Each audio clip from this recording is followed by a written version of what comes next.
circumstances beyond our control to evacuate the building. Do not look back. Do not stop.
Yes, now time for the magic words. There is no expectation of privacy in public.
Hello. Happy Friday.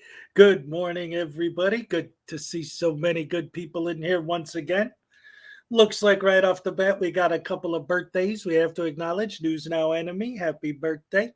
And Damian Paxson, happy birthday to you as well. Glad to see you're spending your birthday morning with us here today in the Hezokuai breakfast stream.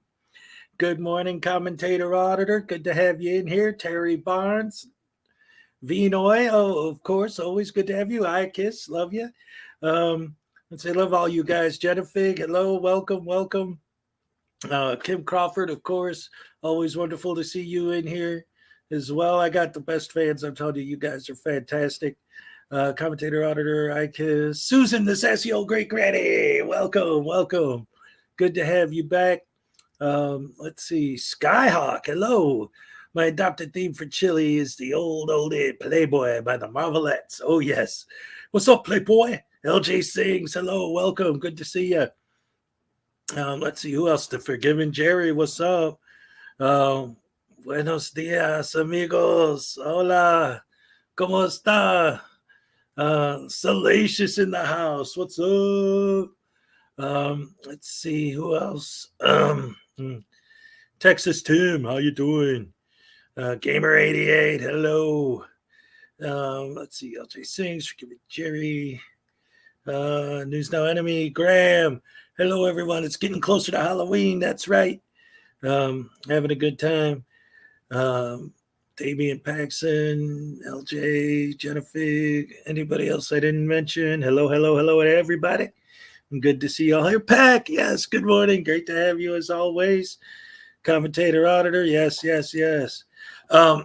So, welcome to the Friday stream. Excuse me, I got a couple of different ideas about what I want to do today. I have to do some of my coffee. My throat's getting dry. So, we're going to start off with a couple things real quick, and then I wanted to try something a little bit different today.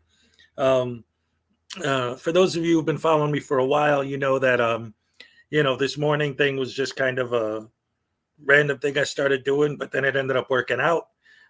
So I'm trying to do a little bit more, formatting the show and having like a thing, like I'll do this, and this, and, actually making it a show. Cause like I said, it just randomly said, I'll go live right now cause I'm up anyway. And people actually showed up. I was so surprised. So I'm glad to have that going on. Glad to have you guys all here again. So today I want to do an experiment. Again, I'm going to start by talking about a couple things that I wanted to address, but then after that, I wanted to experiment with the idea of not necessarily having like a standard, live stream panel discussion, but almost more like a radio call-in show type thing. I'll put a little while. I'll put a link in the chat. I'll pin it so that you guys anyone who wants to come on can come on, and we could talk for a while, and just have some fun, enjoy our Friday morning together. But the first thing I want to do, and because you guys are always here and you always, come and show support for the channel. So I want to give you guys a special little treat. I've been doing these live streams every day except the weekends, but I haven't been putting out a ton of regular type videos, right? Because I've been doing all my work on this stuff. So I got one coming out either today or tomorrow. It's going to be coming out real soon. But for you guys, hello, baby. Hello, baby. Wait, whenever I do Elvis, I got to bring out my Elvis gnome. Hello, baby. Yeah. All right. So I'm going to give you guys a sneak peek. I'm going to show you my new video before it gets published, just for you guys, because you're always here supporting me and my channel. So I'm going to give you guys the video before I actually put it out there, and you guys get to see it first. The video I'm covering in this is one that I discussed on one of my live streams before, but I wanted to really, get into it. So let's take a look at that real quick and see what you guys think. Let me know.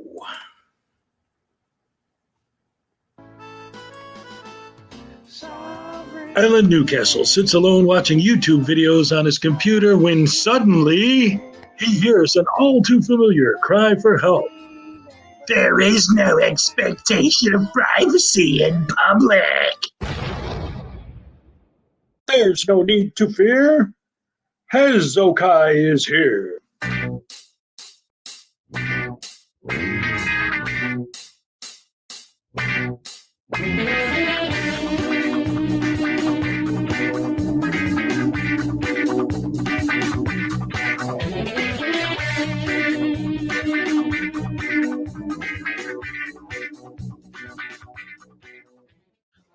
Ladies and gentlemen, I would like to take a moment to honor a true American hero, a patriot whose tireless efforts to protect our rights are a shining beacon of light in a dark, dark world.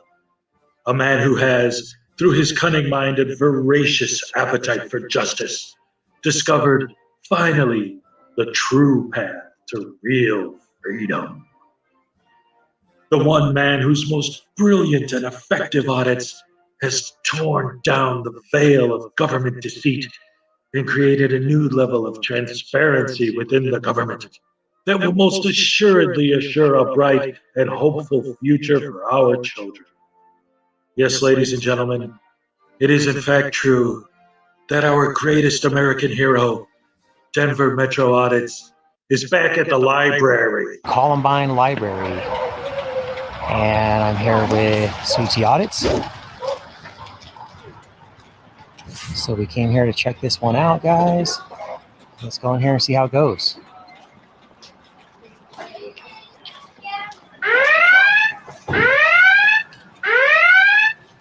Oh boy, I can't wait to see the assault. I wonder how much time he ends up spending in the hospital after such a brutal encounter. Oh, it's going to be great.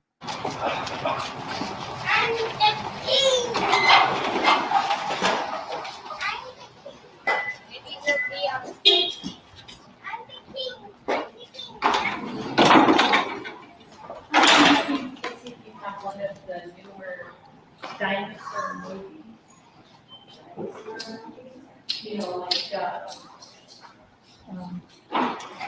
Folks, you can't be filming in the library right now. Hang on. Can't film in the library? Yeah, and you can't film me. Can't film you?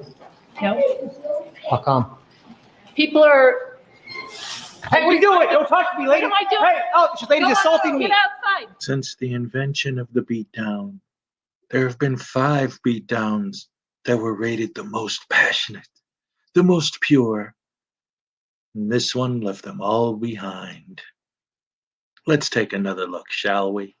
Hey, what are you doing? Don't talk to me, lady. What am I doing? Hey, oh, this lady's assaulting me. Get outside.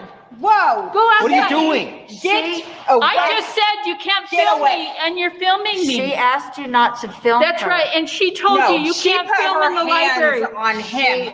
You just assaulted me, man. You just assaulted me. Unacceptable. Leave. Get the Leave. fuck out of my Who's face. in whose face? You Yeah, put you just assaulted your me, ma'am. hands. Go You just assaulted away. me. You can't put your hands on people, You man. cannot film me. You cannot Maybe film you me. should have thought about Who that are before you? you go and put your hands on people. I did. I told him no. And then you went and put your hands on Could people. you call the police? How Yeah, dare call the you? police so I can press charges on you, ma'am, Yeah. for a battery. That's Yeah. ridiculous that you think you can just grab people, ma'am. I didn't What do just grab you. Yeah, you pushed me in the What chest. happened before that? Before That that. doesn't give you permission to put your hands on It doesn't give you permission to film me. Don't be filming me. Okay, don't go. Well, she assaulted me, so I'm going to record her. I told you, don't film me. That doesn't You give you continue the right to to film put me. your hands on people. Let's call 911, please. Please call the police. Did you Wow. ask permission?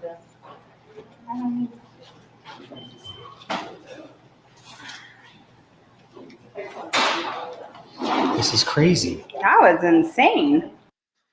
For this next bit, DMA himself actually made my job much, much easier. He included a compilation of all the times he was brutally assaulted, and wait till you see how much pain, agony, and horrible, horrible, horrible beatdowns he has to put up with to continue fighting for our freedom. I'm allowed to do that, ma'am. Hey, don't, you can't, that's against the law, ma'am. You can't grab my camera. You're assaulting me, ma'am. Good. You need to go. Oh, shit. Give me your card. Whoa. She's right in my face, guys. Give me your card. You need to go Oh, she's outside. grabbing my camera. Don't touch me, man. Go outside. What are you doing? please. Okay, I'll go get Grab my arm. What's wrong with you? Look at how rude she is. Hey, don't touch my camera, lady. Yeah, you did touch it. We would like to see your Hey, don't face. touch my camera. What are you doing, lady? Don't even touch me, man. What are you doing? It's information Hey, from don't touch me, passenger. ma'am. What are you doing? You can't Don't touch record me. That's battery. No, weird shit. Hey, don't touch my camera, bitch. Yeah, that's You'll not get that. fucking sprayed. So this is the lady right here that called the police on us. I did not call anybody. Well, you're the one that told me immediately that I can't record in here, and then that lady assaulted me. Right, because of what you did, that escalated. Yeah, you were the her. one that set the tone for the whole interaction by saying that we can't record in here, ma'am. And then she goes and grabs him. You saw her assault him and grab him first. Don't deny that, ma'am. That was unacceptable. That was shameful. Yeah, exactly. Oh, look, she's You're the one that set that tone. yeah, man, you caused the whole fire here. Hi. Hi there. It's fine to film the library building and materials and staff. We just ask that you don't film the people using the library. Well, I mean, I can ask you to give me $5, right? I mean, I can ask you to take your shoes off. There's lots of things that you can ask me to do, but I have a right to record anything I can see in here, ma'am.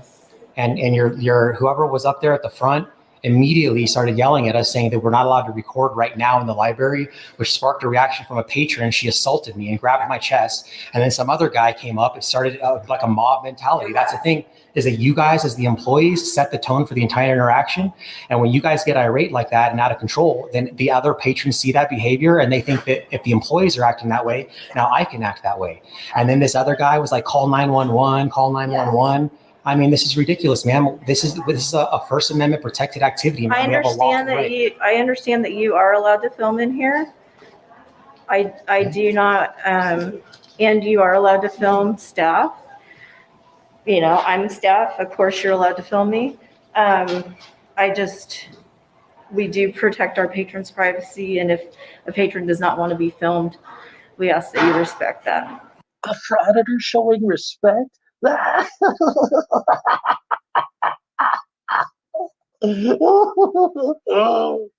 Okay, well, I mean, like I said, I require everyone to have my own personal policy that everyone that I talk to has to give me $5 before we start the conversation.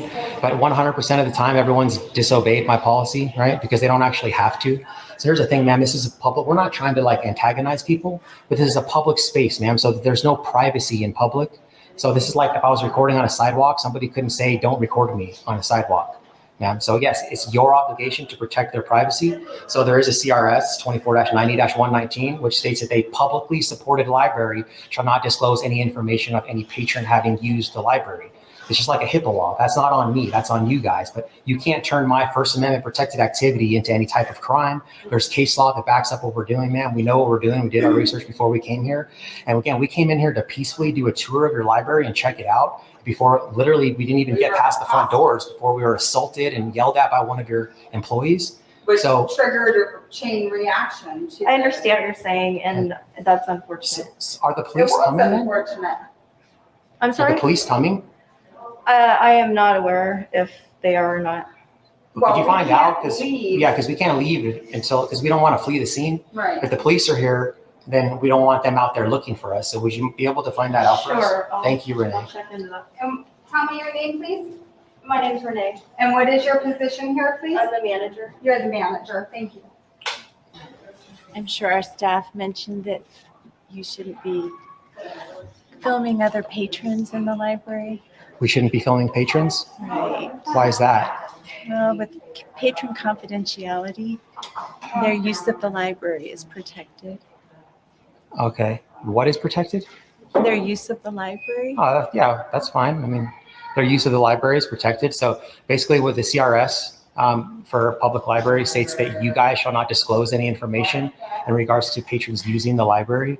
So that's all it is. It just basically says that you can't tell me if somebody checked out a book. Like if I want to know who's the person that checked out a book, you can't disclose that to me, right? That's what the privacy law is for libraries, ma'am. Do you guys need any information about the library? No, we don't need any. What we need really is for you guys to stop giving us unlawful directives and tell us that we can't record patrons, ma'am. We didn't come in here to record patrons. We come in here to do a tour of your lobby and your library here. I've never been to this one. And I got assaulted right away. And your lady over there at the front desk was yelling at us right before when we came in, saying that we can't record in here, which is not true, man. Let me know if you want any information about the library. My name is Cheryl. And what is your position here? I'm the Patron Experience Supervisor here at Conway. Patron Experience Supervisor. Okay. So as the patron experience supervisor, ma'am, you should know that the patrons don't have a right to not be recorded in here. Just education for you for the next time, because we're going to definitely have to come back now. Oh, goody. They're going to go back to the library. Wow. Now I feel safe and secure in my rights and my freedom because this idiot is going to go back to the library again. What could be better for civil rights than hanging out in the library, arguing with people? Wait, what? And do a follow-up visit from the way I was assaulted immediately. So when we come back, we don't want people to be telling us not to record patrons and that they have privacy, because they don't. This is a public space, man. They don't have privacy in public. Yeah, that's what I should be asking, Steve. Where Chatio is, man. I mean, is Chatio the supervisor over here training these guys or what? So we're still getting confirmation on whether they called the police or not, because they were hollering call 911 and everything else just because we came in here with cameras. It's crazy, man. So, ma'am, Cheryl, do you know if the police are coming? Because Renee said she was going to find out for us, but it's been a while. The police have been called. They have been called? Okay, so the police have been called. We got confirmation. So they called the police on free Americans for walking inside of a library with a camera. No, you brain dead, crayon munching, window licking, glue eating, blockheaded, dim witted jackwagon. They called because you caused a disturbance. That's it. So we'll see what happens, guys, when the police get here.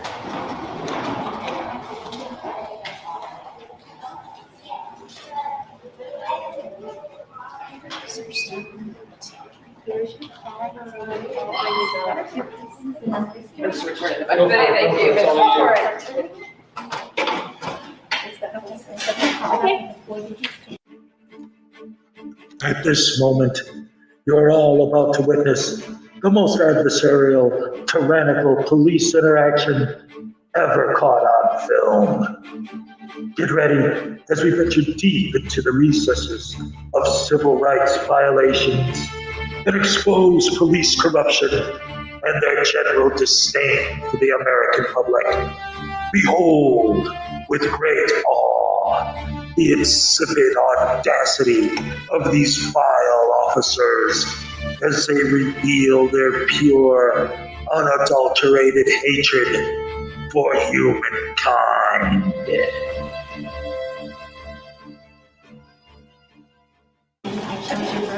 Hi.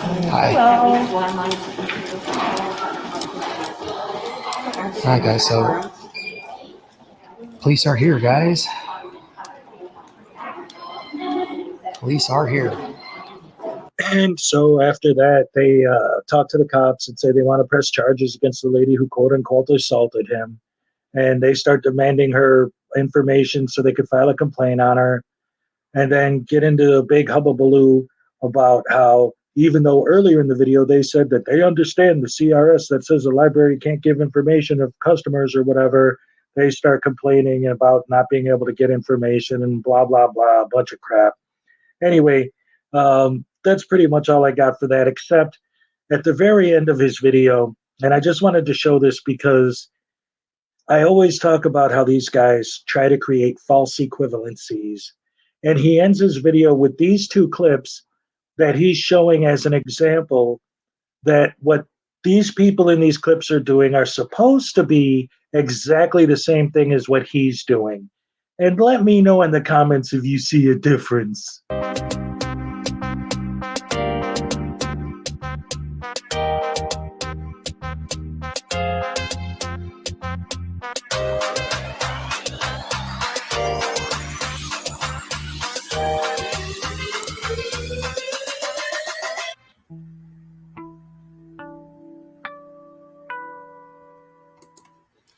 Yeah, so anyway, that's my new video that's going to be dropping soon. Just letting you guys see it first. And we got Team Skeptic in the house. He wanted to know if he could come up. So I dropped a link in the chat. And then I got the Forgiven Jerry on deck as well. So here we go. Hello, team. How you doing, buddy? Oh, I'm doing wonderful. Can you hear me? Yes, absolutely. And I'm gonna get my headset in so you don't hear yourself as well for right now. Give me 1 second. No problem, buddy. I just wanted to come by and say hi to my fucking favorite fucking streamer in the world. How are you doing, brother? Dude, thank you. I appreciate that very much. Man, how are you doing, man? I'm in Prague. What the fuck are you talking about? Yeah, man. I'm telling you, some of the pictures you've been putting up and stuff, man. Oh, man, that stuff's beautiful out there, man. This vacation has been this vacation has been the best experience in my life. Maybe outside of my son being born. Right on. Of course, there's things like, we'll say non-family stuff. There's nothing like it. There's nothing like it. I'm having a blast. I'm just enjoying life, man. No, I don't give a shit about nothing right now. All I care about is getting out into Prague, and it's so beautiful here, brother. It's so beautiful. Oh, man. Oh, it's gotta be, man. Oldest city in Europe, right? Oh, man. That's amazing. I don't know. I know that some of the pictures I took yesterday were so beautiful, and I'm going to be taking my other camera. It's a little bit better than my GoPro. I'm going to take that out tonight or today. Like, literally, I was getting ready to go, and I looked up, and I was like, oh, shit, Hezokuai's live. I'm going to go fucking harass that fucking jackass. I love it. Yeah, man. Let me show you something. Yeah.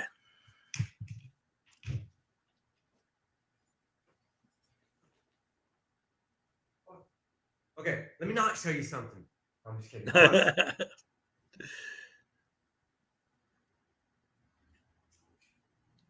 All right. So while we're waiting for Skeptic to get back on board, anyone have any questions for Team Skeptic in the chat? Where can I put it? I don't know. I wasn't there. I was here in freaking Florida with hurricanes and. I have to wait on the show and tell shit, but okay. Not really worried about it right now. I just wanted to show you, like, we went to like a medieval times. I think I have it somewhere. It's here because I'm shipping it back to America to save space in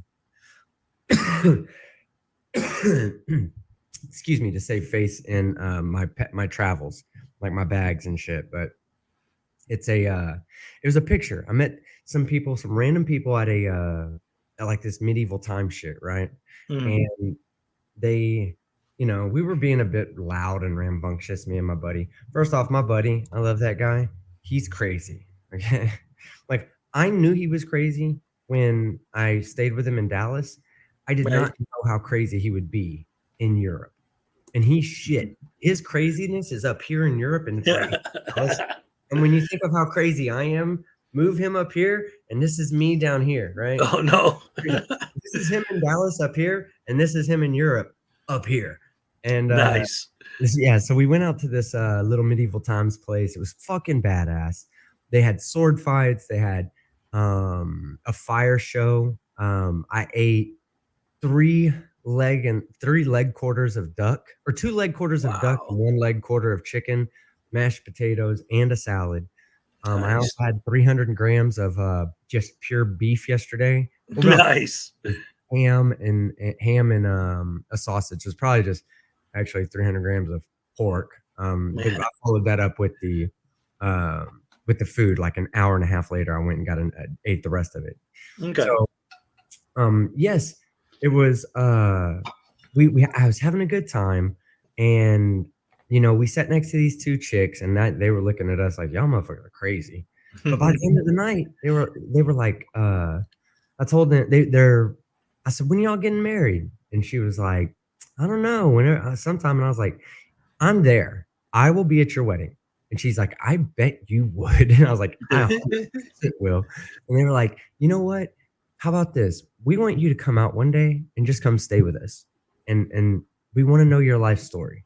And I was like, I'd love to tell you. I would love to tell you. I'm out here just telling the world all about me, and everybody's interested. And I'm like, what the fuck? Like, I didn't know that, that it was, I never knew how fun it would be to get out and just meet random people. People who don't share your culture, like it. Right. Dallas, I walk around, I meet some jackass, and they're like, oh, I live fucking a quarter mile down the road. Let's hang out sometimes. That's cool and everything, but we're both from Dallas. We both experience the same experiences. And now that I'm in Europe and I'm meeting all these new people, and they're wonderful people, like, it's so beautiful. That experience will forever change my life. It'll make me a better person. It will make me a better person.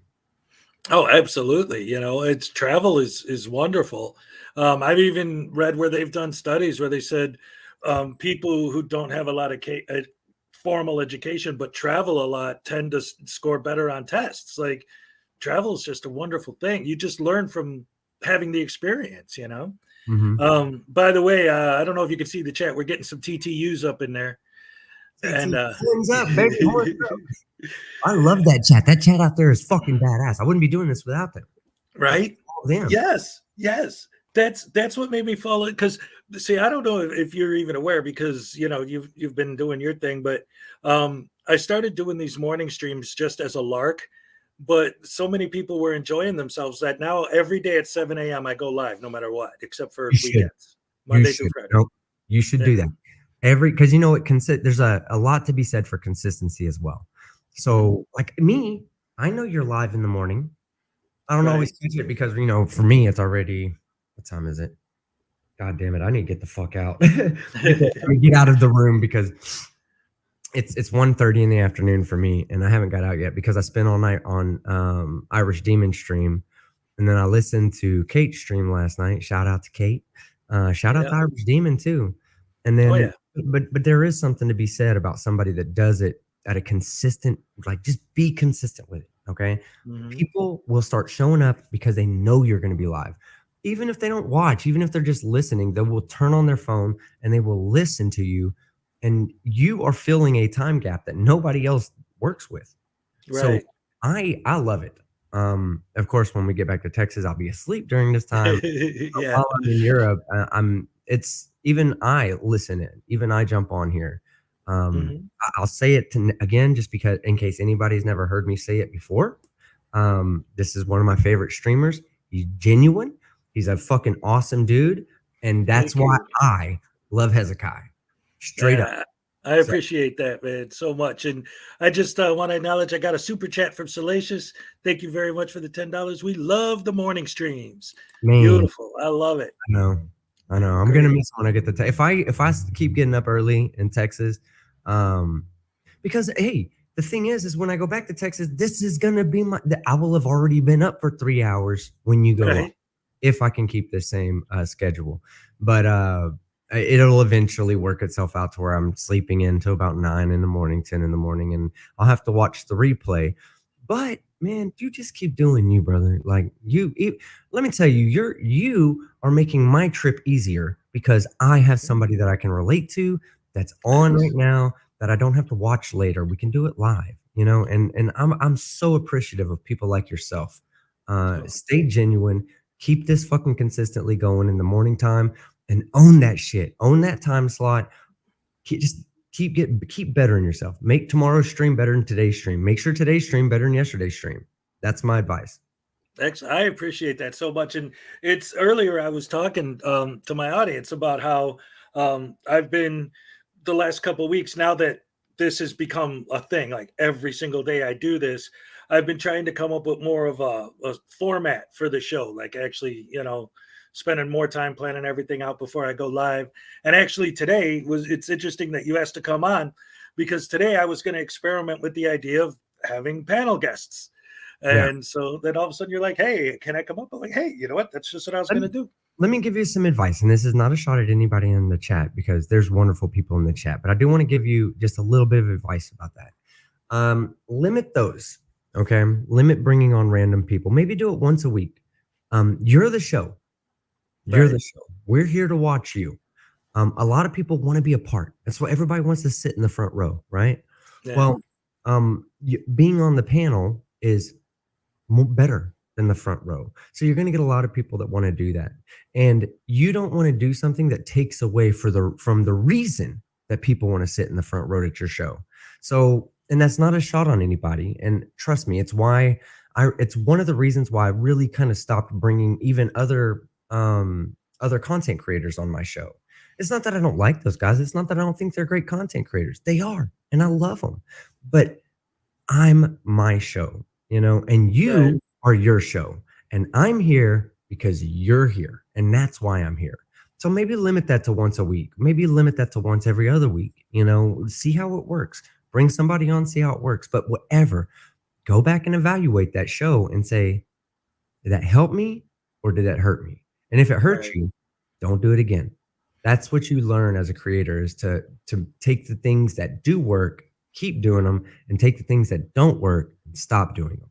And what's working is getting up every morning, jumping on this thing, putting that beautiful, sexy, bare face on the fucking camera and talking that shit that you talk. Yeah. No, that's what works. And that's what I want to continue to see. I want to see that get better and better and better. And chat, I love you. I'm definitely not saying that you guys are not worth bringing on, because I go and do my Discord show, right? I don't know if I don't think you've been there yet.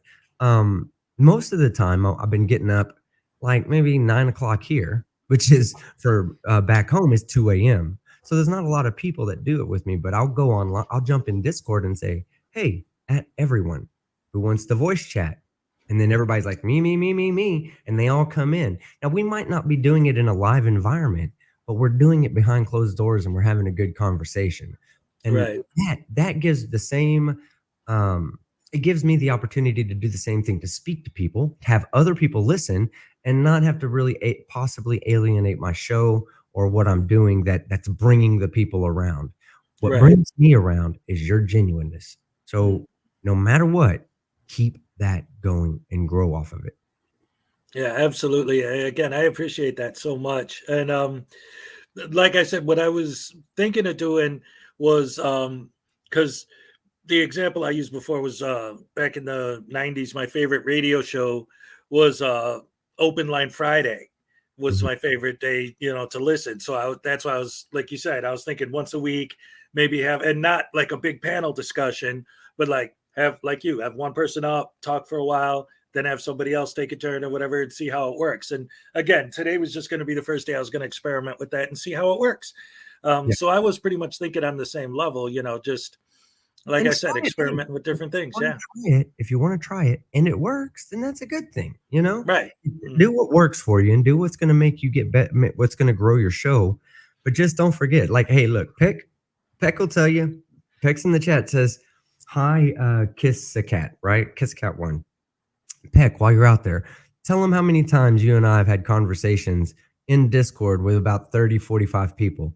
Tell them, every fucking day. Except today, because I was not feeling all that great this morning. Every fucking day, I've been having Peck on there, and I've been having other people. They all just jump in, and that's the time when we can get that personal experience, where we can talk about things that maybe aren't YouTube friendly. Because remember, if somebody comes on your chat, let's say, hold on, remember this, Hezekiah. This is the lesson to be learned here. Okay, what if I come on here and I just whip my cock out right now? Am I going to get in trouble? No. Yeah, no. Who's going to get in trouble? Me. That's right. I know. So, and that's the extreme version of one of the reasons why you got to be careful bringing people on, obviously. But people say things like, I've gone onto other people's channel and then said something that violated TOS, and I was like, oh shit, maybe I shouldn't have said that. It's not my channel. It's going to be affected. So right. And people don't exactly know that. So it's just the advice. Do what you want to do what you think is best for you, but be sure to remember that people like me, and put a 1 in the chat if you feel the same way. You're here for Hezekiah. Put a 1 in the chat if you're here for Hezekiah. Put a 69 in the chat if you're here because you just love the big bears out there, and that's what you're here for. You're getting your little sexual experience right now watching my man all his facial hair and stuff. Because I'm about to put a 69 in the chat. Just the bears. Wait, what? Huh? I'm just kidding. I put my 1 in the chat. I thought I did. My laptop sucks, by the way. It's amazing. But look at all those ones. See, they're there for you, Hezekiah. Don't bring anybody. I'm not gonna say don't, but you don't have to. People are gonna come back just because of you. That's what I'm here for. That's great. I appreciate that again, man. You're always so kind, man. You're one of the greatest supporters I got right now, man. Definitely. And one of the things that you said earlier reminded me of something I was talking about. I think you were on when I said this before. Is like, I think the best way to stop a frauditor, if they point their camera at you and you want them not to film you, is pull up some porn on your phone and hold it in front of your face, and then they can't show that on their channel. They can't use it. They can't monetize it. They can't do nothing with it. Well, the way I've always said, if you really want to stop and that's a good one too. Like, I've never thought to do that. I don't try to use sex and whatnot to stop it. But the way I would do it, and it's personal preference, is I'd just pull up some ZZ Top, something is gonna get yeah. And then you just put it on speaker, and then you put it right up to the camera, right next to them, and they'll be like, "Whoa, hold on! I can't use that." Yeah, no shit. Right. No shit. Yep. Purpose. And if they're live, oh yeah, then they can't stop it either. They can't. They're gonna have to end the stream right then and there just to correct the problem. So definitely, there are ways other than doing if you're going to be a jackass, because you see this all the time, right? They're filming and the person goes, oh, okay. And they pull out their phone and they film and they put it up for 3 to 10 seconds. And then they'll realize, oh, this is what they do. This is dumb as shit. And they turn their phone off and put it in their pocket and walk off. It doesn't do anything. If you want to stop them, put on some music and walk up to it and go like this. And just play the music right in the microphone. It will. Yeah. Their stream will end. Their stream will end because they're playing music that's not. Well, it might not end. What it may do, it depends on who what music you play. But if you play some music, they may say, oh well, we'll just take all the ad rev for it. And then other times they'll say, this is not going to be played in America, and that's what they will do. And their videos will not go out to an American audience. It'll go out to a European audience or a South American audience.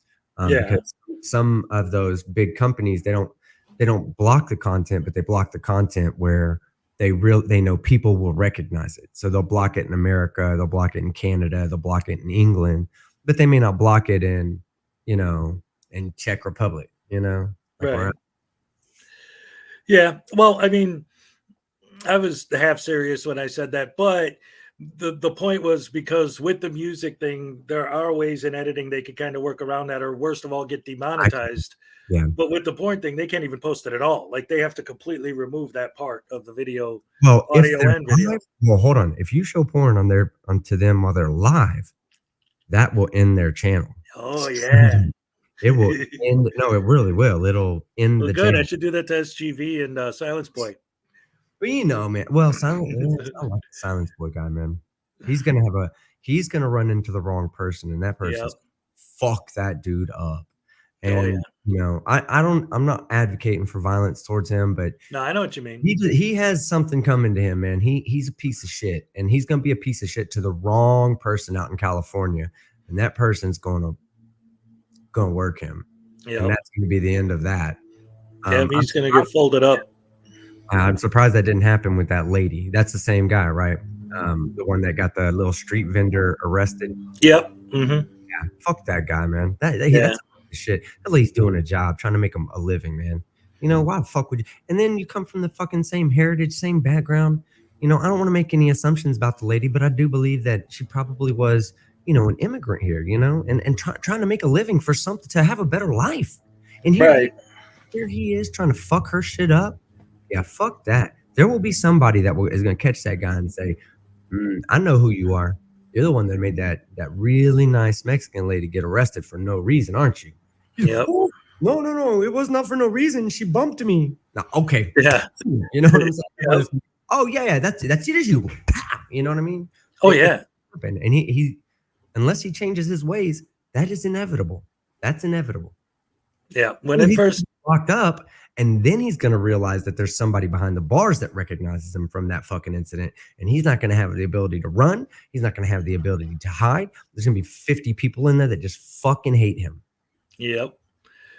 When it first happened, there was some, flashback, repercussions. They did a report on Telemundo, going after him and talking about, how he did this horrible thing to her. And for a little while, the California, LA Hispanic community was against him, like the entire community. They even had me, there's a channel called Tacos and Workouts, giving him a shout out, by the way, that actually interviewed me about Silence Boy because he doesn't know anything about frauditors or any of this stuff. So, he asked me to come on. And that was the whole thing, was just like, everybody out here hates this guy now. And that's why if you watch his videos, you'll notice after that, he tends to go to more wealthier, safer, whiter neighborhoods. He also does this a lot. Yep. Always looking over his shoulder. Yep. Same with Chili. It's got to be scared. It's got to be a fucked up life to live, scared that somebody's going to come and sneak you from the side because of something you did or said that was fucked up. And it's fucked up. I say it all the time.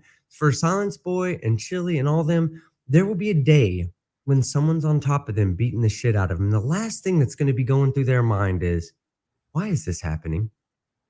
They're going to know exactly why it's happening. Yep. And it's going to make them rethink exactly what the fuck they're doing and how the fuck they do it. And I'm not an advocate for violence, but I am a realist. I know how life works. I know how shit works. And trust me, when you're getting that ass beat, you never think, wow, man, why is this happening to me? No, Yeah. And again, I get what you're saying. You have to, I'm not advocating or whatever, but you look at the way these people act and you just know eventually someone isn't going to care that they're being filmed and they're going to do something. And again, not that we're hoping for it or rooting for it, but realistically, that's going to happen eventually. No. I'm not advocating for it. I'm just saying that I've lived that life. I know, not that life. I'm not. I know what you mean. I'm just saying, like, I lived that life right on the edge of that line. I've done things that I know, if somebody starts beating my ass, I ain't going to be like, hey, why is this happening to me? No, I'm going to know exactly why it's happening to me. But maybe I shouldn't have said that. Yeah, maybe I shouldn't have said it. Somebody said, Kiss a Cat says, Chili cried today. What did he cry about? Not getting money, losing supporters. No. But hey, check it out. I do have to get going. It's a beautiful day in Prague right now, and I really, really want to get out and experience this world. So Do it, man. Go enjoy yourself. right here in this room, talking to somebody back in fucking Florida, right? In Yeah. Florida. Yeah, talking to somebody back in Florida. That's not enjoying the world. I'm going out there. I'm going to go take some badass pictures. I'm going to have some crazy stories. My backup channel is called Team Skeptic After Dark right now. That one is about to be changed to Skeptic Travels or either. Okay, I want to ask, we got a good fucking audience here and they know who I am. So let me ask you guys, will you make a poll real quick? In the chat, you Hezekiah, will you make a poll real quick and say, I want two names that are up there, Skeptic Travels or the Traveling Skeptic? Chat, why don't you vote? I'd love to know what you guys, what would be better for you guys, what you think rolls off the tongue better, and vote so I can see. I don't want to count the ones and the 69s and all that. Vote for me right now. I just want to see what you guys think because it's going to make an impact on me. What are the two options? The Traveling Skeptic, because I got that skeptic on my hand, so then it just kind of, or Skeptic Travels. I can see what everybody's putting in the chat right now. I don't think we need the poll, but go ahead and put the poll up anyway. Yeah, whatever. I want to see what they have to say because, Traveling Skeptic, it kind of rolls off the tongue, right? The Traveling Skeptic, yeah. And it might not even be it just might be Traveling Skeptic. Traveling Skeptic or Skeptic Travels. Yes, it always has to be, you have to have the name has to roll off the tongue so people go, yes. I'll go find you right now. So let's see what people have to say. 17 votes. 82%, 86%. Okay. Traveling Skeptic. Yeah, I think that's what it's going to be called. And I'm going to get on there and I'm going to tell all these amazing stories. I'm going to start in Dublin with my meeting up of Crafty Keela and getting an opportunity to meet her little baby. And knowing what I know about the relationship she's having with the person she's having and how that relationship formed. It wasn't because of me, but I was around when that relationship began to come into fruition. Even though I didn't know about it, I was around. And now they got a little baby, a little Crafty. And I got to hold her. It felt so fucking good to just meet somebody that I only knew online and someone that I loved. I stood up for her so many fucking times when there were people that were attacking her for no fucking reason, only because she was pointing out how fucking stupid they were.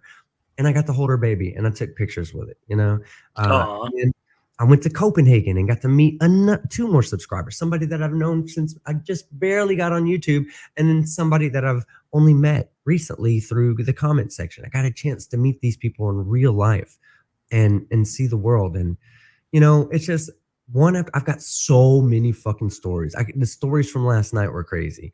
The stories from the night before were crazy. Let's see. I'm not too much the night before. I can't really talk about those stories, but the train ride was crazy. I'll tell you something, Hezekiah, funny ass story, right? So I did not know this. We're running from train to train because you got to, right?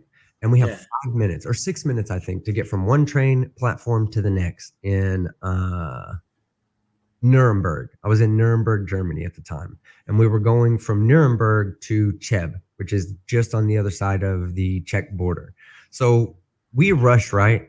And it's on platform 22. I'm looking at the ticket. I look up, platform 22, Cheb, let's go, baby. So we go running, right? Bam. Yeah. Get on the train, sit down, train starts taking off. So about an hour into that trip, I get up to go to the bathroom. I come out and there's this lady standing there and she looks at me and says, "You speak English?" I say, "Yeah, I do actually." She's like, "Oh, great." Because, she is from Florida. I'm from Texas. Okay.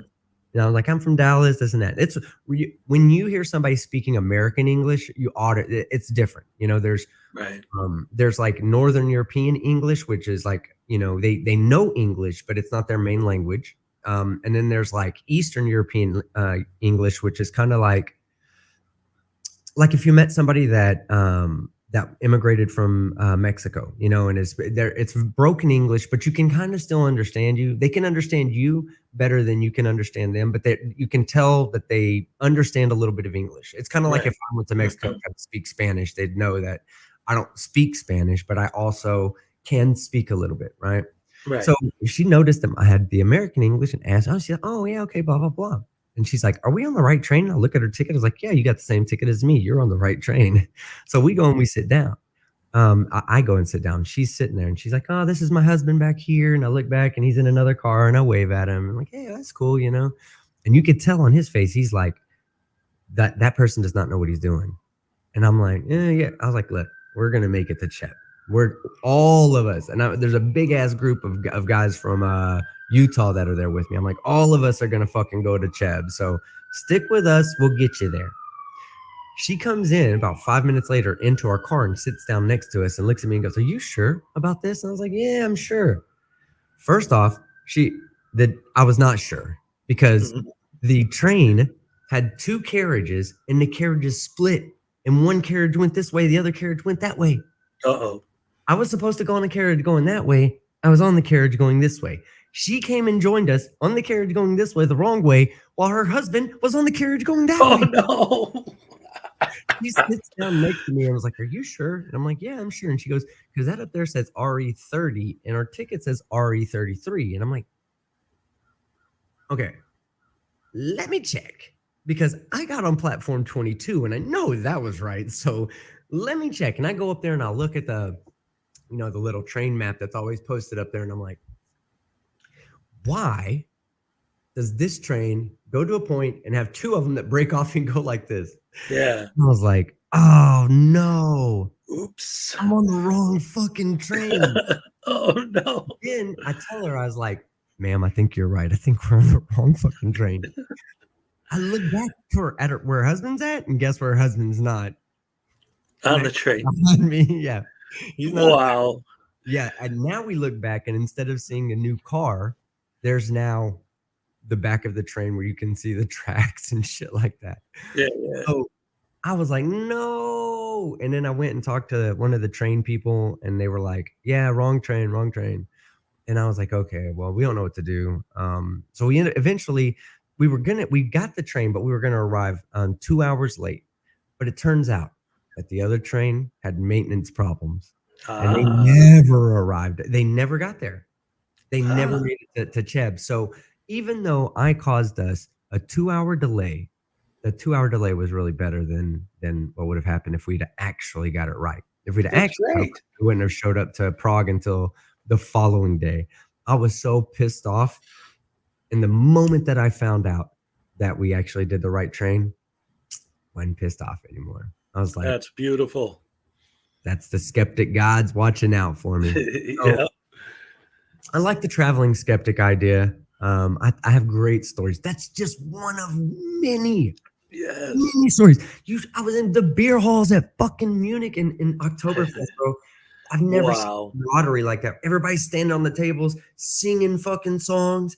All the men are dressed up in lederhosen. I'm the only one wearing a NASA hoodie, of course. Dumbass American, you know. Right. I'm wearing a NASA hoodie. Everybody else is fucking partying in tights.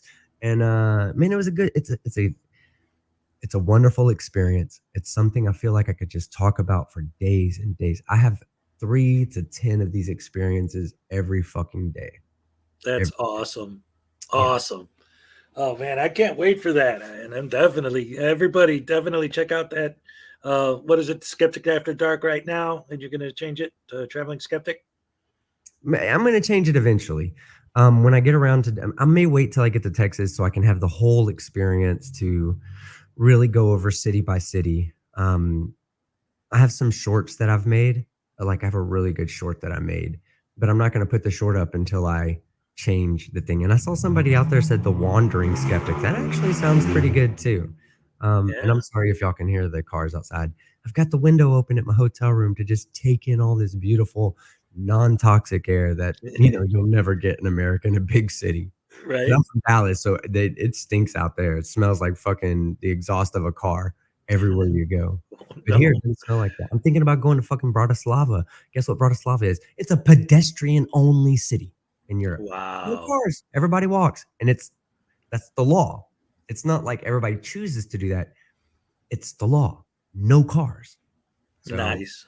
Guys, I love y'all. Hezokuai, please don't stop, brother. Please. Never. please, please. I'm not going to say we don't stop though. No, don't stop doing what you do, because I'm a big fan and I will always be a big fan. As long as you keep staying genuine like you are and keeping it real, I will never, ever stop watching you. And I love these morning streams, brother. All right. Excellent. Thank you very much. I appreciate it. Chat, All right. I love you guys. Can I get a TTU in the chat, please? Just one time. Just one TTU in the chat for Hezokuai. Hezokuai, you get 2 thumbs up. TTU, baby. 2 thumbs up. No, I'm just kidding. Put them horns up, baby. Let's go. Gotta get out of here. Love you, brother. All right. You too. All right. That was fun. What a great way to start. I was like, hey, maybe I'll have a guest on today, and then Skeptic shows up. So that's a perfect way to start. And now we got the Forbidden Jerry. He's been waiting in the background for a while. He wants to hang out. I've had him up here before. He's a good guy. What's up, Jerry? Hey. Oh, too bad I missed Skeptic, huh? Well, thank you for your patience, though. Well, you know, I was about to say it. I think Skeptic needs to take his own advice. We forgot who we were here for. I was almost like, is this a Skeptic stream? No, he's still in the chat, man. Don't try it. No, I'm just kidding.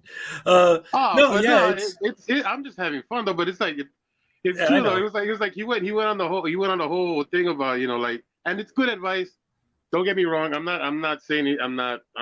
He is true and try. He knows what he's talking about. I don't know what I'm talking about. He knows what he's talking about. So listen to him. I was just saying it's funny that he went on that whole diatribe about, you know, not having people on and stuff like that. And he just straight took over for like a whole like 30 minutes. But I would say that's Skeptic, because I see him in all the panels. He just takes over. That's who he is. He's one of those people that can just take over. And it was fine with me. I was entertained. I was entertained. Don't get me wrong. I just thought it was funny that he gave you that advice and then he came on and took over. Well, I'll tell you what though, a couple things with that. First of all, I've spoken to him on here a few times, and he actually is very good. The first time I had him on, I think was last St. Patrick's Day. I was doing a stream and he came on and he was giving me some advice, and I was soliciting it. Like I was asking him like, hey, you know, and so like that's kind of like our relationship to an extent, is like he gives me advice and, you know, I try to, you know, do my things because like you said, I know he knows what he's talking about. And then as far as him kind of taking over, the fact of the matter is, I want to hear his European stories. So when he starts telling one, I don't want to be like, no, this is my channel. It's like, no, wait, I want to hear this too. What's up? Tell me. It's not a thing. I just thought it was funny. I just thought it was hilarious that after having that conversation, it was like a whole Team Skeptic, like, and like I said, there's nothing wrong with that. It was a good 30 minutes. It was fun. I wanted to keep hearing it. I was just hoping I could get on the panel with him because I wanted to tell him, you know, that I appreciate him, and same things he said to you is the same things that I would have said to him. The reason why I love watching his streams is because he's such a genuine person. He's honest, and more than anything, I wanted to tell him that I appreciate him being honest about his whole situation, because I kind of have the same kind of background as far as like, you know, something that I went through and I got over, and you know, I paid my price and I'm back at it. You know, I'm back in society. So I just wanted to give him an appreciation on that part. But it's cool. I'll find a way to get to him that way. You know, like I'm never trying to take away from anybody's show or trying to be a part of anybody's show if they don't want me to be a part of it. But if I'm invited, I'd like to be invited because I love talking to you guys.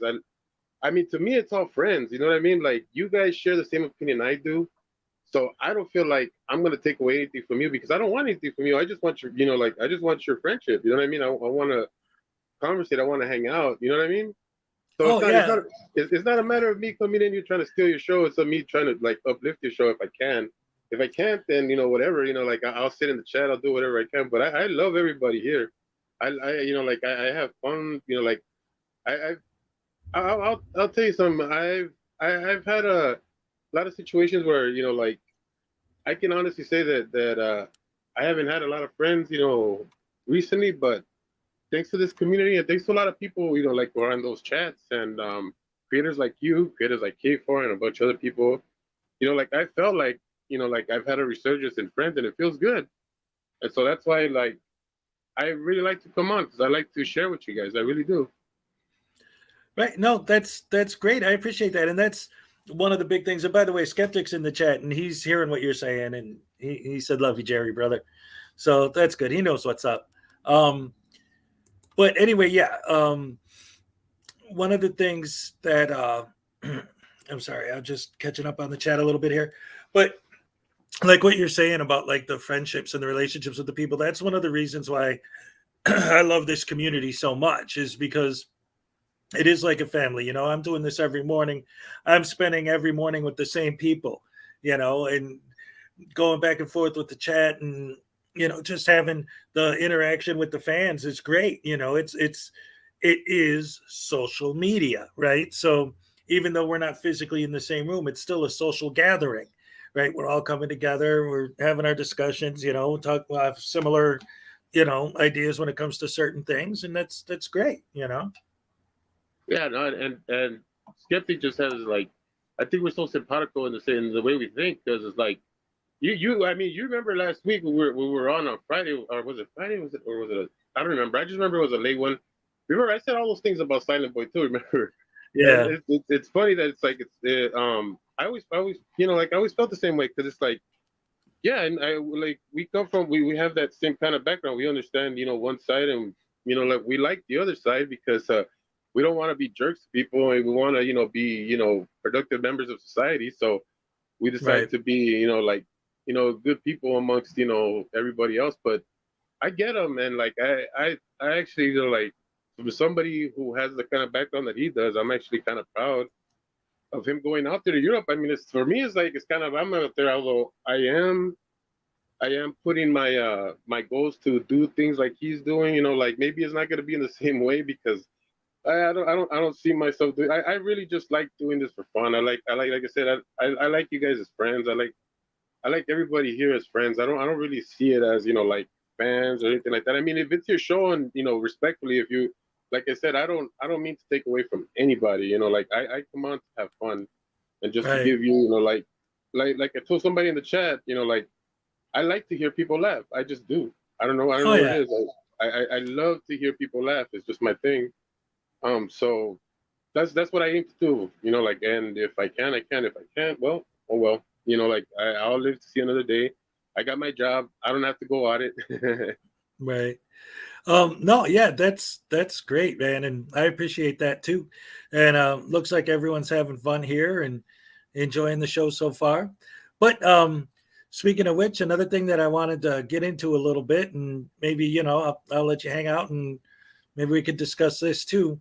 I've been keeping up with this Daryl Brooks trial, and again, for anyone who doesn't know what this is about, what happened was on I guess it was November 21st. Anyway, up in Wisconsin, he drove his SUV into a crowd during a Christmas parade, killed 6 people, injured dozens of others. They don't even have an exact number. They know it was dozens. And as soon as the trial started, it became obvious that the dude's a sovereign citizen. He's pulling all this sovereign citizen nonsense. And I want to show just this quick little clip here. Let me, I'm just going to put you in the background for a minute while I do that. All right. No problem. All right. So I want to show this short little clip from the trial started yesterday. I covered the pretrial hearing the other day. Well, yesterday on my live stream, I showed the pretrial hearing, but live yesterday was the actual trial starting. And it took them like 6 hours just to get past his objections to literally everything the judge said. It started with him. He had no shirt on and he was just sitting in the back, and already covered that part. But this is at the very end of yesterday's opening statements, and first 2 witnesses came up. And I wanted to cover this specifically because what happened was, there are a lot of times when I've talked to these people or heard them talk, these excuses they always make, this whole idea that you have the right to face your accuser. Therefore, the state cannot be the accuser because the state isn't an actual physical person that is bringing charges up against you. So he tries to, and I've always said, because it's like with that mentality, what happens if it's a murder trial? Like, since the person you killed can't physically be there because they're dead, you have to be prosecuted by the state. And they'll always make the excuse, like, because they're usually on trial for traffic violations, minor traffic citations. And that's why using these arguments, usually they call it a victory, but we all know it's just the case got dismissed, whatever. But this guy's on trial for murder, but he's going to try and use the same idea, the same argument. Listen to this question. And these next, I'm just going to play these 3 questions and that's it, because it's the end of the thing. But knowing, because I don't even know if the judge or the lawyers or anybody in that courtroom on the jury or anything understood what he was saying. But being that we know the sovereign citizen script, we know exactly what he's trying to say. So take a look at this and see what this idiot did in court yesterday. I can't believe I saw this with a murder trial. And cars and stuff, it's, traffic violations is one thing, but this is insane. Listen to this idiot.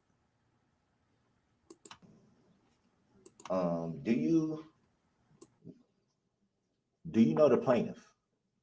Objection for previous reasons. Sustained. Have you ever seen the plaintiff?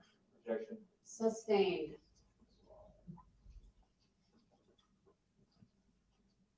Have you ever had any interaction with the plaintiff? Objection. Sustained. And no further questions, Your Honor. Thank you. Any redirect? Very, very briefly, Your Honor. Go ahead. Ms. Runkle, you met with Detective David Van Els to provide a statement. Anyway, that was that. I just wanted to point that out, that he's trying to use the whole, well, the state can't be the plaintiff because they can't physically meet me in court and blah, blah, blah. And he's asking, well, do you know the plaintiff? Have you met them? Have you ever? And it's like, give me a break, dude. I have no pity for the guy. He's such horrible. Horrible. Yeah. Again, yeah. Go ahead. The disrespect, man. I mean, he's treating this like a traffic ticket. I mean, dude, like, this is a murder trial, man. And I don't know. The end, like, I never know the end game with these guys, right? It's like, what's the end game? Who knows? Some of it's a grip, some of it's weird. I don't know. The thing is that, like, this is just very disrespectful, like, in all ends. And I can understand a lot of people's frustrations, but at the same time, I kind of get why the court is treating them the way they're treating them. They're gonna get there, and there's gonna be an end to this trial. So I just hope he doesn't get to continue disrespecting as much as he does. I mean, I think we were on Artie's conversation. He had the live, and we were watching that officer break down on the stand. It was like, ooh, that was a real moment. Like, he couldn't even talk for a few seconds. He was just like trying to describe what he saw when he drove into the crowd, and he's just, he lost it for a second there. That was heart-wrenching. And that's the thing that kind of gets me a little bit, like, about, and we talked about this, like, right before we came out. I sent you an email that I was telling you about. I saw about a shooting on what is it, true crime, the True Crime Network, the one that airs the Brooks trial. They put up a shooting of some cop that he messed up or whatever. He got fired. It was just a bad shooting, whatever. It's one of those, and the cop got fired. And so you see the vitriol of all these people online, like, just throwing shade at the cops and just, talking all this smack and all, like, just, it's just dumb arguments of people who are upset because they got a ticket yesterday. You know what I mean? Right. And so, like, then you see a cop, on the stand, seeing something crazy like that, like a bunch of people, like, run over and hurt and dead, and like, and this guy, like, after seeing all this, after picking up the pieces to this trial, he's gonna move on to see some other atrocity, some other bad thing. You know what I mean? And he's gonna have to pick up the pieces and move on. Even though this is traumatic and this is gonna give him PTSD. PTSD. He's gonna have to move on with this to go to the next one, and people don't see that, you know. And we're not gonna see that. We're not gonna see that. We're not gonna see this officer breaking down. You only get this on these you know, people like Artie's channel or anybody else who's following this. You know, you only get to see that there. They're not gonna put that on the news. It's not gonna be a thing. Oh, cop breaks down on the stand. They're not gonna do that. You know, they're only gonna talk about when, you know, the cop makes a mistake, and they're gonna, you know, build it up and make it a big old thing and not even get the full context of that mistake. You know. Oh yeah, and it's one of the things that just like I've had enough of. You know what I mean? I've had enough of these false narratives and, you know, people pushing their own agendas based on, you know, their own hatreds or their own, you know, biases and stuff like that. It's like I'm just tired of it. And because you brought that up and the whole like it just came to me right now because I just remember that cop breaking down really got to me. It's just like we need to see more of that because it's like. People just don't understand. It's like they go through so much and we put so much on them. Now I get it. They took on a duty and yeah, they put that on themselves, but nobody else is signing up for that job. Right. No, every single person in that comment section on that cop that messed up is not signing up to be a cop. Right. So it just isn't fair. So that's my 2 cents on that. Well, yeah, and it's true. These you know, it goes back to the whole situation with a lot of these frauditors and sovereign citizens and all these people always accusing the cops of this and that and the other thing. And it's like one of the biggest things is the whole idea of like, well, I don't have to answer questions. I don't have to ID. I don't have to do this. I don't have to do that. And it's like, but you're acting like these are police officers all day, every day. They go to the people that we get away from, right? There's criminals. They have to deal with the criminals. So when, you know, if somebody robs a bank and they're running and the cop stops them, what are they going to say? Oh, I just robbed a bank. You got me. No, they're going to lie. So they're always like, well, how come these cops always talk to us like they think we're lying or trying to hide something? Because they deal with criminals all day, every day who do exactly that, right? So it's the same idea. It's like this guy had to live through all that, and then the next day he has to go back to work, and who knows what the next horrible thing he's going to have to deal with is. It's a shame. And the way this guy, like you said, handling it with the disrespect of the court, the way he's been trying to play on the court's sympathies, I love the fact that the judge, the beautiful, wonderful judge, will not put up with any of his nonsense. First of all, he tried to pull this whole COVID thing, and she's like, all right, fine. You just go stand in the other room. No problem. And then yesterday, he's pointing at his arm, and they showed a close-up of his arm. There's literally nothing there. He's like, I cut myself. I need medical attention. You got to stop this trial so I can get medical attention immediately for this cut. And it's like, dude. And I think that he did it to himself so that he could try and postpone the trial again. Because the fact of the matter is, I don't know if you realize this, but he's being tried on 77 counts. Okay. So if he's found not guilty on 1, if he's found not guilty on 10, if he's found not guilty on 20, he's still got so many other counts. That dude's never getting out of jail. Plus, he has still 2 other things pending. And my favorite part of the whole thing, and he didn't even get into his testimony yet, but just based on what we saw yesterday, his story is completely insane because his story is basically, I beat my girlfriend. She called the cops on me for beating her. So I just took off. It wasn't my fault that the street was full of people. Like, you know what? I'm so like disgusted by that guy that I can't take more than 5 seconds of hearing his voice. So just the objections are too much for me. Yeah. But I didn't know. I didn't know that defense. And yeah, it just, yeah, why would I expect anything less from somebody like that, you know? Yeah, exactly. It's just so ridiculous. And again, it's going to be magic when he testifies to hear what his actual excuse is. But so far, that's sort of the way he's painting the picture of the situation. Because yesterday they had one of the girls that was there with his girlfriend at the time explaining what happened, and they're like, well, they weren't dating at the time, but they got in an argument on the street. And then they show the video, and he like almost runs her over with his car. And then you talk about the way these idiots all play word games with people. She said something like, I don't remember exactly what her testimony was, but it was something where it was like, well, he said something to the extent of F you, I'm going to smash your face or something.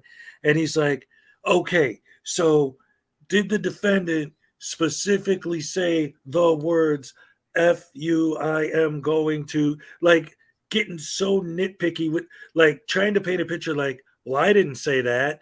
It's like, okay, she's not saying that you said that. She said, you said something like that. He's like, see, so I didn't say it. So she lied. Her testimony's no good. Let's throw her out of the court. Let's no.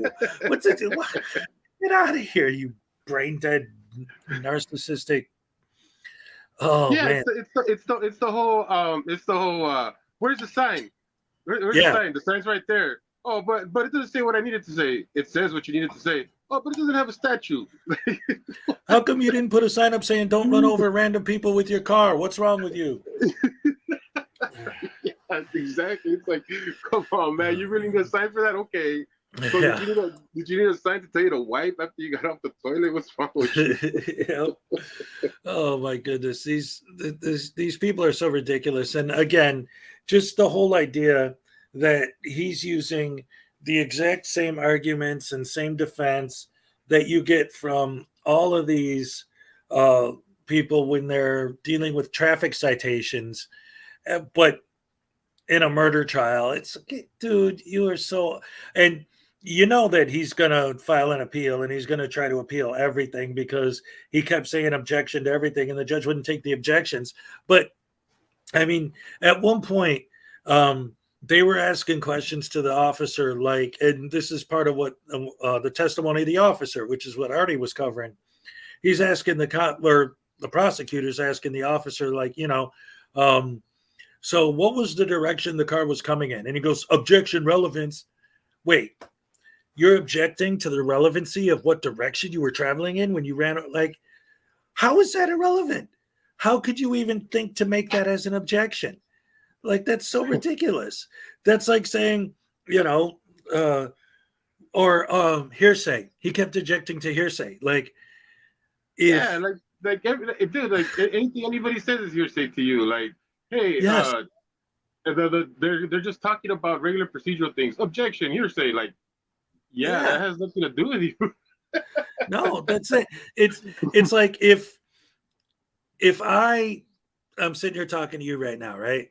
So like if later on tonight I'm talking to somebody and I tell them something that you said, right? That's different than me trying to tell someone like what you were thinking. Yeah. Right? Like, what did he say to you? Well, he said this. That's not hearsay. Hearsay is, well, what do you think he was thinking when he said that? Like, that you could object to because there's no way I could possibly know that. But what you said to me is a quote. I'm just quoting what you said. That's not hearsay. It's a fact. Yeah, it's a quote. Yeah, exactly. It's like with Chili and him getting all upset because his affidavits didn't come in. It's like, Chili, Lord. Their feelings about Kate don't affect you, so you can't put them in as evidence. It's hearsay. That's hearsay. You're saying that other people's feelings affect you. That doesn't work, buddy. Right. And we're not the feelings police, but unless the frauditor's feelings are hurt, then it's a major thing. Oh Lord. Even what was it with the DMA video I just covered 20 minutes ago? What the heck was it? There was something that he said.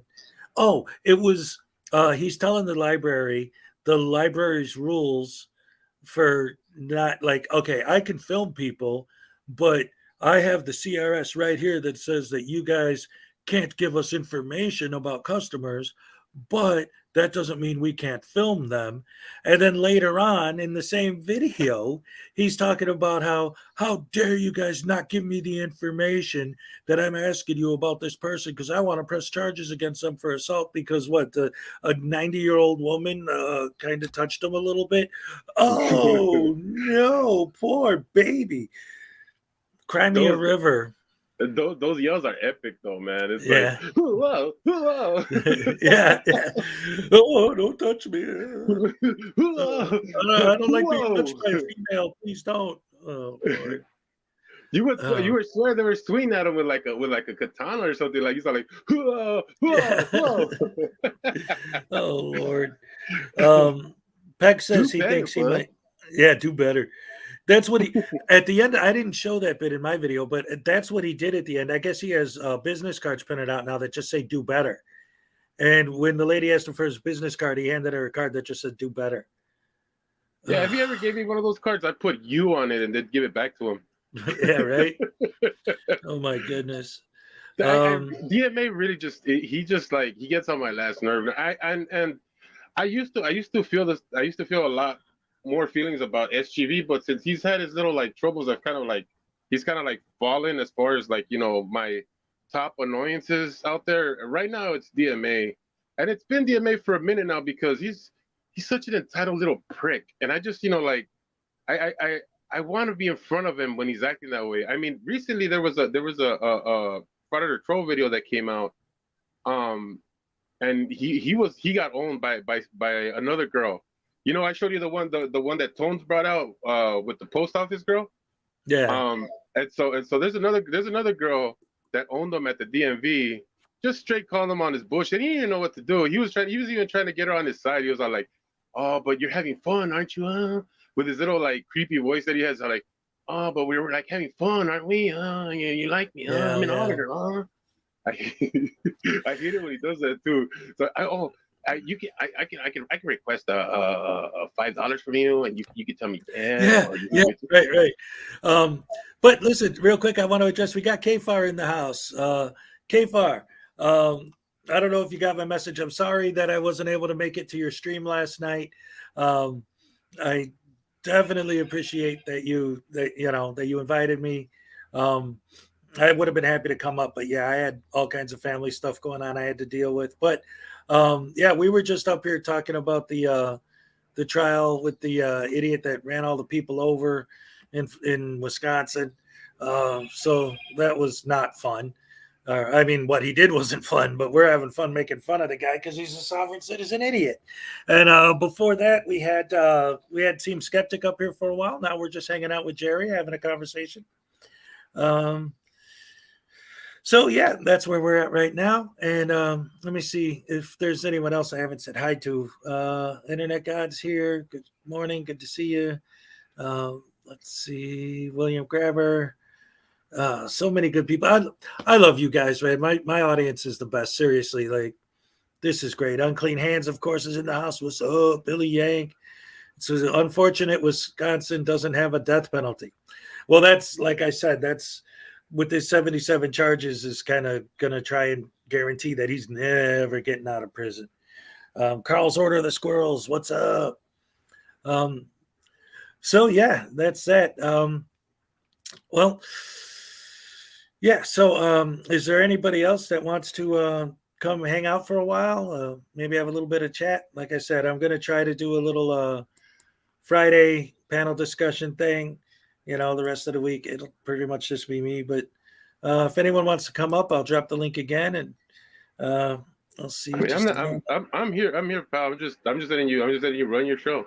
Hey, yeah, right on, brother. No problemo. I dig it. But here, good morning from Philadelphia. Andrew Forrest says, hello, welcome. Good to see you.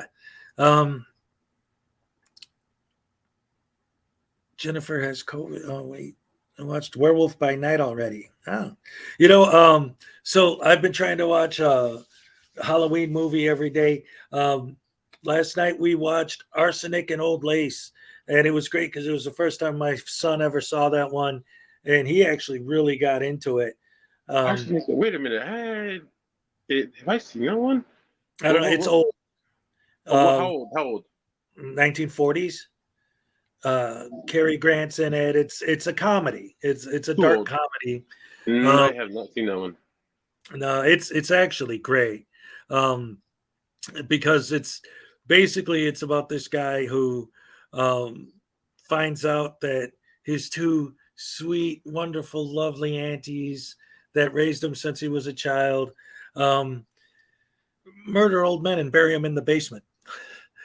Nice. And it sounds insane, but when you watch a movie, it's a comedy. It's hilarious, but it's the whole and the way the whole story builds up. And they got the uncle thinks he's Teddy Roosevelt. So whenever the ants have a dead body that they want to bury in the basement, they tell him, "Hey, you got to go dig more locks for the Panama Canal." And since he thinks he's Teddy Roosevelt, he'll grab a shovel and say, "Okay," and run downstairs to Panama and dig the holes. It's amazing. Yeah. Arsenic and that Old sounds Grace. like a pretty decent movie.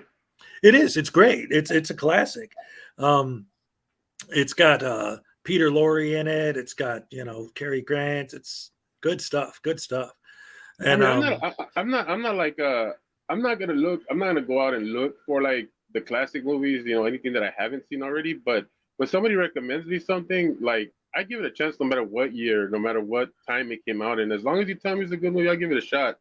Just like recently, somebody in this chat actually told me to see True Grit, not the remake, but the original version. John Wayne. Yeah, I'm kind of halfway into it. I haven't.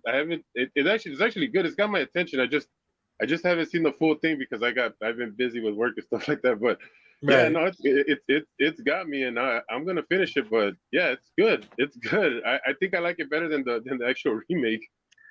Yeah, I mean the remake was good, but yeah, that's a great movie. That's a classic, man. So many. Like I said, this month I've been trying to do some Halloween themed at least movie every day. The day before that we did Misery, and then before that was I what love was the Misery. last one? Yeah, Misery's great. Well, we did Creep Show before that. Sven Gooley just did, and we watched the Trilogy of Terror. That's good stuff. Our plan for the rest of the month is we want to start getting into, because my older son, like he's first really starting to get into this stuff now. So he wants to watch all of the Universal monster pictures in order, starting with, Dracula all the way through to Abbott and Costello Meet Frankenstein. And then from there, has my kid seen Nosferatu? Not yet, but I'm going to put this up on screen, Pet, because I want to address that movie real quick. No, wait. Mrs. Doubtfire, what?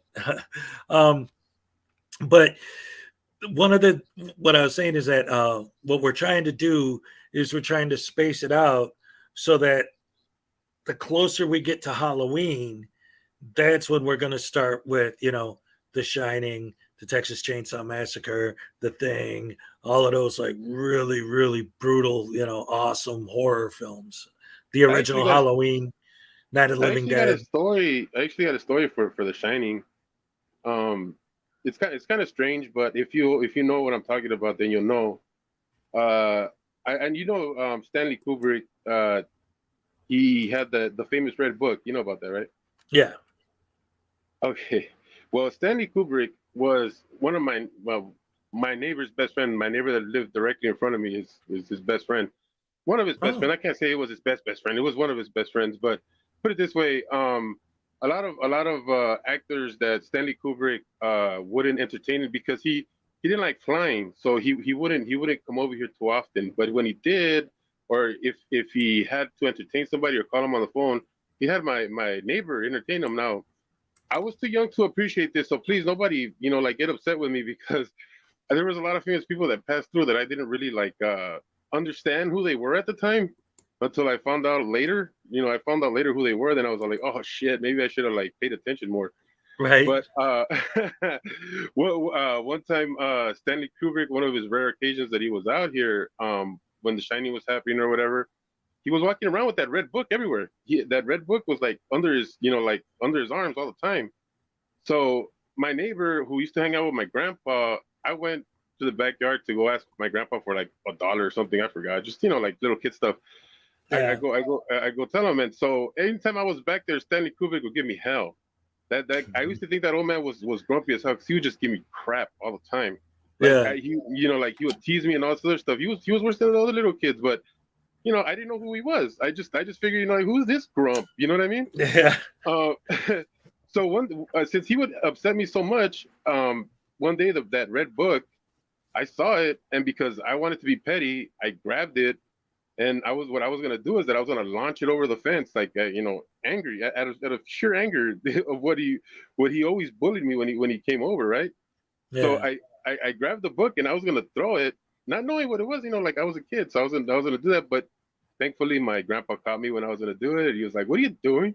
And I'm like, "Oh, nothing." And so he comes up all pissed off. He's like, he takes the book from my hand, and I never seen him so upset. But you know when an adult's upset, because when they're not upset with you and they're just playing around, they'll tease you and stuff like that. But when they're really upset with you, they won't say nothing, and they do that thing where they just look at you like, Yeah, And so I was all like, geez, like, okay, man, like, I don't know, sorry, you little book of birds. I don't know what the hell that is, Oh, and no. so, yeah.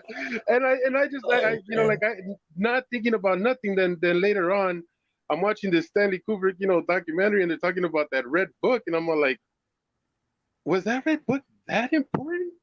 And I was like, no way, I nearly destroyed that thing. Well, you would have been in the history books, man. Cinematic history. Anyway, that's a great story. Anyway, Peck asked if my kids saw Nosferatu, and we haven't watched it yet. He's aware of it mostly from, I think it's SpongeBob. They always show like clips, or I don't know, one of those cartoons. They'll have like the Nosferatu pop up once in a while, as it's like the scary thing that hides in the closet or whatever. But Robert Eggers, the director who made The Witch and The Lighthouse, is working on a remake of Nosferatu right now. And generally, I'm not crazy about remakes, but I love him. So that's going to be real interesting to see how he handles that. But again, that's another, classic horror film, man. The first movie ever based on the book Dracula, although they didn't have the rights to Dracula, so they called him Nosferatu instead. Nosferatu. Or Orloff, Count Orloff, that was his name. But yeah, man, horror movies, I love them. Yeah, you need to get with JL, man. Bridge the Divide. He's got a good horror channel. They got a good horror podcast. I just recently started listening to it. It's really good. Okay. Yeah, you need to get with that guy. He's all about it. I barely got on his live for the first time yesterday, and that was fun. We saw a lot of like trailers. He actually put up ghost videos, like videos that you would see online, whether they're real or most of them were. I know what you're talking about. Yeah. Yeah, like are they fake? Are they real? These videos that they have of ghosts or whatever. Most of them were fake. I don't think there was one that was real, but it's fun though. It's fun to be like little detectives and be like, is that real? Is that real? Yeah. Yeah, that's one of the things too. A lot of those videos are interesting to watch, and some of them are kind of creepy. I like the ones where there actually is like legitimate, like you watch it and you think, man, wait a minute, that actually could happen. Like I saw one where it was something about like some guy driving his car at night, and like they went into this tunnel, and then like they don't know what happened, like the people disappeared or whatever. But I mean, that could have just been, there were some punks hanging out in there and they killed the guy or something. I mean, it's not necessarily something that is absolutely have to be fake, because when you see like the little stupid CGI ghost bounce up in there or whatever, it's like, no, the guy drove in, he never drove out, we don't know what happened. He could have been kidnapped or killed or what, who knows, but like that stuff that could be real. And like I found a lot of that stuff fascinating. Yeah, no, and Hollywood has really desensitized people, like in the sense of what a horror film is. Like we expect horror films to be the like the jump scare, the big noise with the big monster at the end, or the paranormal activity. Yeah. But like it's all like we're all so used to the formulaic way that they do horror movies. But I think the good horror movies are the ones that keep you guessing. Like was that a psychological thing? was that I think that's why The Shining is probably one of my favorite horror movies, because it's like, is it a ghost thing? Is he just going crazy? You know what I mean? There's so many, different parallels to the way you could see that movie.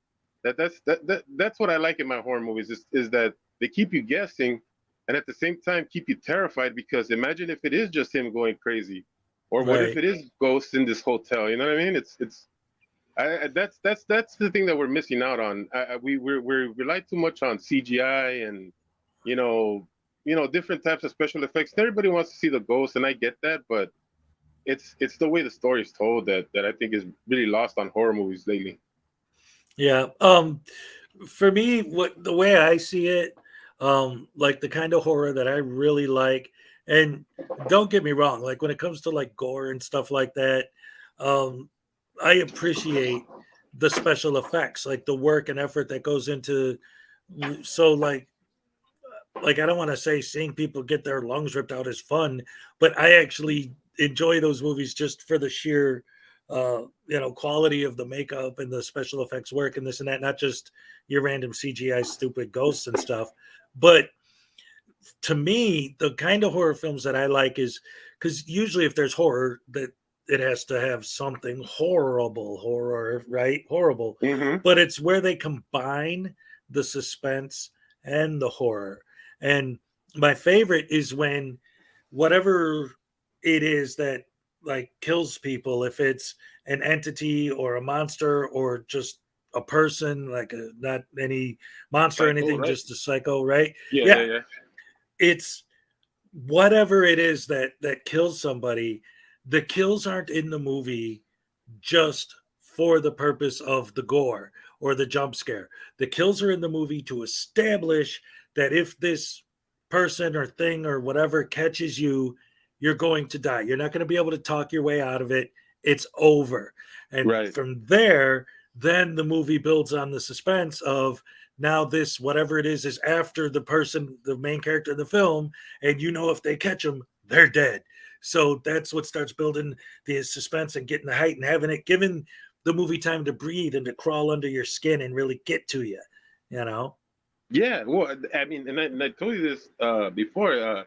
I love zombie movies, and you would say, oh yeah, well, those are very gory, but it makes sense in that world to have that kind of gore, because it's about cannibalism. It's about being like raw, and like these people who are infected are they're killing you in the most raw way, right? They don't have weapons or anything like that. They're using their teeth, they're using their nails and all that stuff, you know what I mean, to rip into you. So you're gonna imagine it's gonna be gory and nasty and stuff like that, but it already makes sense, because it's like that's the way you would expect it if it's gonna be something like that. And I get what you're saying, because something like another good horror movie, at least in my eyes, is Jeepers Creepers. You seen that movie? Yeah. Mm-hmm. I love that movie. And you know what? The deaths aren't all like crazy. You know what I mean? Some of them are quick, in and out, but they make sense within the story and within this creature that's trying to build itself up, right? It's not overly, like trying to take the gore out of the way, but there has to be a moment where it looks crazy that he's taking out somebody's eyes. But that's and it goes to what you were saying. It's like the gore should be there if it's needed, but if it's not needed, there's no need to like overdo it. It's just like the same way I feel about jump scares. I think jump scares are a thing that they're good when they're good, but when you overdo them, it's like you're really just taking things out of the movie. So many of them are guilty of that. So many horror movies nowadays are guilty of that. Just too many jump scares. That's what they rely on: gore and jump scares. And the only time, like you said, if the gore is there to serve a purpose within telling the story, then that's fine. I enjoy it. But if they're gonna go over the top, then commit to going over the top and do like Evil Dead 2 or something like that, where it's just insane It's over fun. the top gore, where it's ridiculous and fun. Right. But anyway, I am gonna wrap it up right about here. We're just about 2 hours in, and got to take care of my kids and get the day started, make breakfast, all that good stuff. Do that, man. Yeah, kids All first. right. Kids first. Thanks, Always. man. I appreciate it. Thank you to Team Skeptic. I was talking shit, but I was having fun with it. I really do appreciate him. I think he's one of the best creators, and I'm gonna keep following him because he's a genuine dude, just like he called you, and I think you're a genuine dude too. Thank you. I appreciate that. I hope everybody here knows that, like, I'm the guy that loves to hear from everybody. So if you guys want to talk to me at any time, like chats, discords, whatever, I don't care. I'm here. I'm always here. I love talking to people. It's my thing. Right on. Sounds great. Good having you once again. Thank you for joining me. And thank you to everybody in the chat for coming out and hanging out with us this morning, spending your morning with me. Always a good time. Love you guys very much. Always glad to see you. I will be back Monday, like I did last Saturday night. If I'm, got nothing going on or whatever, at some point over the weekend, I might jump on here and do something. Also, keep in mind, I got a new video coming out soon, just like a regular video on Denver Metro audits. If you were here earlier, I gave you all a sneak peek. If not, when it gets published, I'm sure you'll be the first to know. It's so the Elvis Gnome came to say goodbye. Yeah, I'm all shook up.